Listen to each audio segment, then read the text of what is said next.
I was talking about, sir. I worked there for 2 years, but that was the only day I was talking about. I don't know why it was that day. Nothing happens that day. Nothing different, I mean. But it was the day I realized I hate myself. The day I lost myself. The day I knew I was done. The day I would never forget. It was a day like any other. An extraordinary day. That morning wasn't strange. I remember I picked out the royal blue tie and that I lost one leather glove, so my hands were cold as I drove to work. Those details are so vivid. Odd, isn't it? The details we remember. That day I woke up and got out of bed, stepping on the straw floor that was covered in urine and feces, some of it from humans, some from various other animals. I went to the bathroom that the whole building shared. When I got to work, I unlocked the building, changed into my uniform, and washed my hands. I took out my bar of soap and tried to wash yesterday's, last week's, this whole year's grime from my face. I scrubbed and scrubbed, trying so hard to excavate all encrusted dirt. But no matter how hard you scrub, the dirt will never go away. The office was dirty. I hadn't gotten it swept in a few days, and the dust just fell on everything. That's working in factory, I suppose. I got to work. I took off my hat and hung it on the shiny coat hooks that I always found so attractive. Everything silver has a certain qualities that makes you want to look at it a long time. I got to work. I sat down at the colossal desk that they insist I have. I began my paperwork and filing.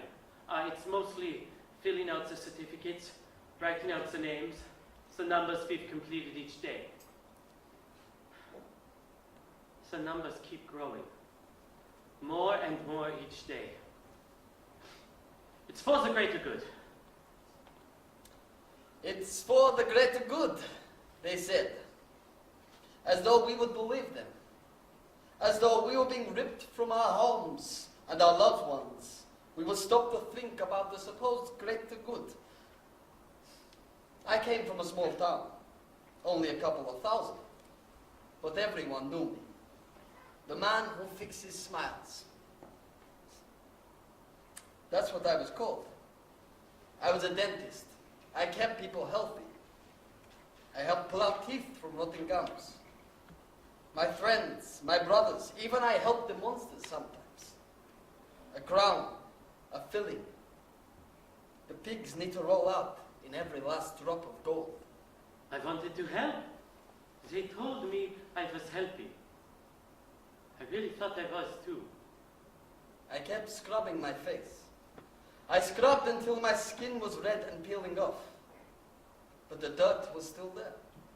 Each new layer of skin, virginal, yet covered in dirt. The dirt must have skipped through my skin. It was in my blood now. Alan. That was my brother's name. He was always strongest, smartest, fastest. He was only 11 months older than I was. We entered into a competition for mathematics when we were in high school. And we studied together. And I made sure to study for 1 hour extra after he'd fallen asleep. I was more prepared than he was. On the day of the competition, when we were about to leave the house in our smartest suits and ties and shoes, our mother came to give us our goodbye kisses. With tears in her eyes, she gave Alan a special pin to wear on his jacket. To help you win, she said. Oh, well, what about me, I said. Alan might actually win, she said. I guess she didn't want to waste any luck on me. Damn it. I was more prepared than he was. And then my bar of soap dissolved. It just crumbled in my hand. And I started to cry. I don't know why I started to cry. It was just a tiny bar of soap. But it was my tiny bar of soap. And when I smelled it, it didn't smell like here anymore. I had way too much paperwork. I knew I wasn't going to finish it all that morning, so I thought I would get a head start on the day's manual labor. I got out all the supplies and began the preparations. And I looked around the little brick room, and I trailed my finger along the black of the walls. And I thought to myself, how calm it made me feel. And how much I love the feeling of the grit against my skin. And how I love to watch the dust fall to the floor, where it would rest for eternity. This was where I was at peace. I needed to get to work. I was starving, but I had breakfast the day before. So, I knew I wasn't getting any today. I went down to the fields to do the farm work. There were 6 of us doing what should be a 15-man job. And we weren't even 6 whole men. We were 6 men with tired, gaunt faces. We were 6 men with bony, emaciated bodies. We were 6 men with lifeless, hopeless eyes. And we were 6 men who plowed the fields every day for endless amounts of time. Plowing for them. We hated them. Oh, we hated them. We learned all about their strange and sick ways. And we knew that we had to do our part to get rid of them. Alan saw a sign at the community center. They needed help. They needed recruits. They needed me. Alan signed up. And no sooner had his pen glided over the curve of his end did I take the pen from his hand and scrawl out my name under his. I was going to be a hero. I was going to single-handedly end this war. All in the name of the greater good. When we first heard about everything going on far away, we pretended like it wasn't happening. It's not that we didn't believe it. We believed it. But in a hypothetical sense. Like how I believe that millions of bacteria live on my teeth and gums, so that my nerves can send messages from my brain to my toes in a millisecond. I don't believe either is a lie, but I also can't imagine it in my mind. It's too huge to fit in my brain. I finally beat Alan. I rose faster than he did. I was better at taking orders, better at seeing the bigger picture. Who's the hero now, Alan? There's my badge of bravery. There's a picture in my old home. And there's a field with horses and cows. But the wheat is grey and dead, and the cow has trampled it. And the horse has eaten the rest. The farmer doesn't care though. He'll make cheap bread out of it anyway. I used to look at that picture and I thought I was the cow. Now I realize I'm just one tiny, trampled piece of wheat. I looked out the huge window and I saw them, plowing the fields, them with their lifeless eyes. I hear they don't even have souls. And I hated them. I hated them because of what they had done. I hated them because they are evil. Or at least so I've been told. They told us they were evil. They told us it was their fault. It was their fault we were in this depression. It was their fault for everything. And I watched them in the distance, fall and trip. And I was anxious for the day's work to begin. My plow just got stuck for a moment. I tripped. I stopped breathing just for a second. And I looked around just in case anyone was looking. But they wasn't looking. Nobody was looking. Not a single person on this planet was looking. Maybe they were too afraid of what they will find. And then I was called into the big house. The big brick building. The building that has a huge chimney and always has dark, thick smoke pouring out of it. I saw my first wave of people coming in. They come in through the back door and say, "Oh, they stink up the place." They hurt my nose. I don't even want to look at them. It's their eyes. I can't look in their eyes, because when I do, when I really stare into their eyes, I see something horrible. What I see is despair and kindness and sadness and joy and love and anything but evil. I would give anything to look into their eyes and see evil and hatred. They must be evil. They told us they were evil. It would make everything make sense. It would make what we do make sense. But they never looked at me with hatred. Not one of the hundreds and hundreds that have passed through this building. And that is why I can't and never do look at any of them. I walked in through the back door, and I waited in line. I was going to be cleaned. Finally, all this dirt would be washed away. They told me I would get to take a shower. They told me this was the building where everyone goes to get washed before they get to go home. That's what they told me. But I knew what they had done. I knew all the horrible things they had done to us, and so they deserved what we were doing to them. I have read the scientific proof. I have seen what the research journals have published. Genetically, they are different from us. They are not. And we all started to get undressed. It was freezing in that building. We all felt pretty humiliated. But it was worth it, because we got to take showers. They told us we were going to take showers. They are not humans! But it wasn't a shower. Suddenly I couldn't do it anymore. I couldn't work my job. I couldn't work for the greater good. But I had to. I had to do my job.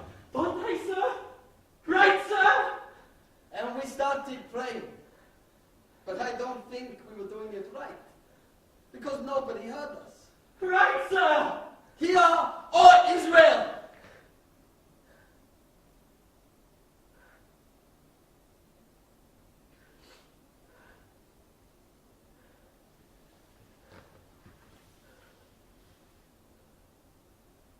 And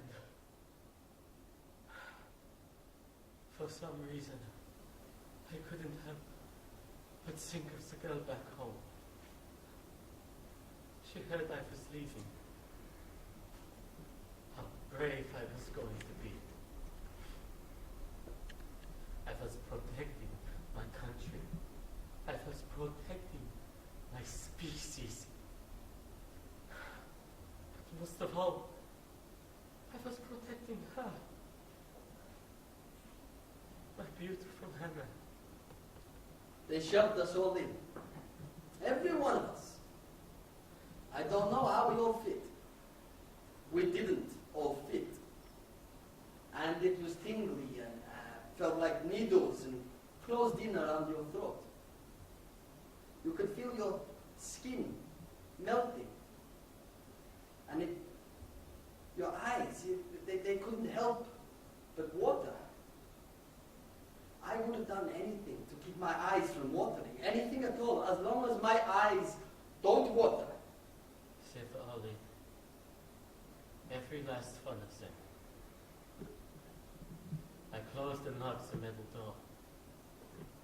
And it creaked and scratched along the floor as I pushed it closed. Something was in my head. One picture. It was my wife. She was taken before I was.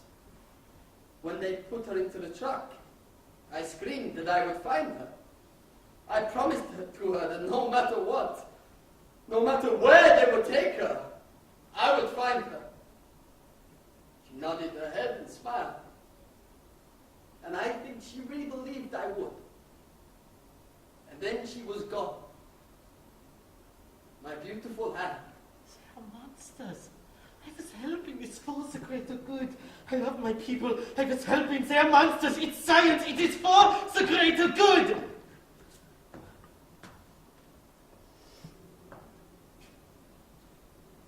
They were dropping all around me.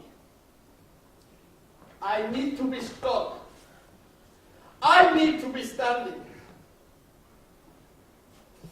No matter how violently I'm shaking, no matter how far my throat is closed, I can't fall! I will never fall! And suddenly, I saw him. I tried so hard not to look at them. But I had to check on them. I had to see how they were doing. I looked through the window on the wall. And I saw him. And so, even though I tried desperately not to look in their eyes, this one man stole my glance. And then I saw him. I looked at him. I thought I'd hate him. I thought I'd see him and want to rip his heart out. But as I stared at him, all my hatred dissolved into nothingness. Because I felt sorry for him. He was the one who looked distraught. He was the one that was crying. He looked at me with the most horrible look in his eyes. I would give anything to see hatred and evil, to see a confirmation that I was doing the right thing. Why are you crying? I don't know. Am I making you cry? I don't know. I don't want to make anyone cry. Do you have a name? No, not anymore. But you used to have a name. Once. Not no more. What can I call you now? You can call me 4738 133. And then he fell! He was the last one standing! I was doing the right thing! It is for the greater good! After all, we have to remember what they have done to us! Don't we? Right, sir? No. No. They have to be.